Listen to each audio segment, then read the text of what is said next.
Iran's economy has been shrinking for most of the last 3 years, largely because of sanctions imposed by former US President Donald Trump after he withdrew the US from the Iran nuclear deal in 2018, accusing Tehran of destabilizing the region, which Tehran denies. These sanctions have impacted Iran's economy in a significant way, but above all, deeply impacted ordinary Iranians that are suffering from rising prices and a declining currency.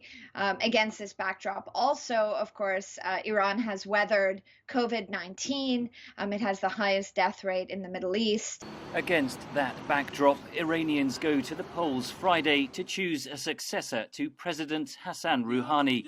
Only 4 candidates remain after 3 pulled out Wednesday, all of them approved and vetted by the Iranian regime's Guardian Council. 3 are hardline conservatives. Just 1 is a reformist. The regime itself, in every iteration of quote-unquote election since 2009, has been gutting the left flank of its political system, further contracting the boundaries for acceptable space, and with Khamenei at the helm, dragging the system further to the hard right. Iran has been rocked by a series of events that have shaped the electoral landscape. The US targeted killing of Iranian General Qasem Soleimani in January 2020 prompted widespread public fury. Days later, Iranian forces accidentally shot down a Ukrainian airline passenger jet, triggering anti-government protests.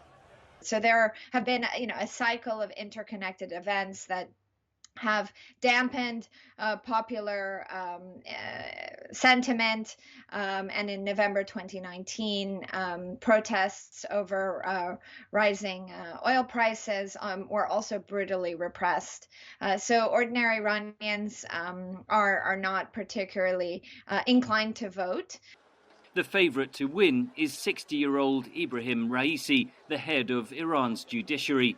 His past involvement in human rights abuses would make him a problematic president for the West, say analysts.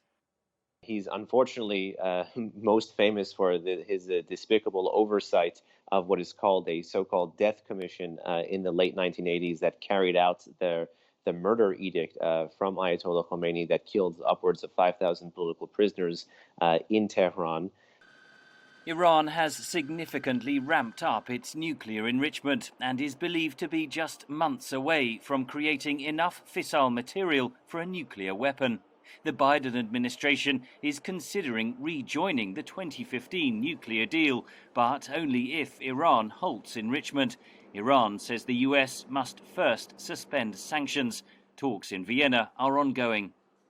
The lifting of sanctions would be a huge boon that could have a trickle-down effect that would be hugely meaningful for ordinary people. That said, I think Iranians today are less invested in the Iran nuclear agreement and less trustful of the United States or European countries. All Iran's presidential candidates support negotiations to revive the nuclear deal. There is expectation that with the election completed, perhaps there will be more confidence on the Iranian side in Vienna to get the deal done. With Supreme Leader Ali Khamenei in his 80s, the handover of power to his successor is expected in the coming years, adding further complexity to the challenges facing Iran's next president. Henry Ridgwell for VOA News, London.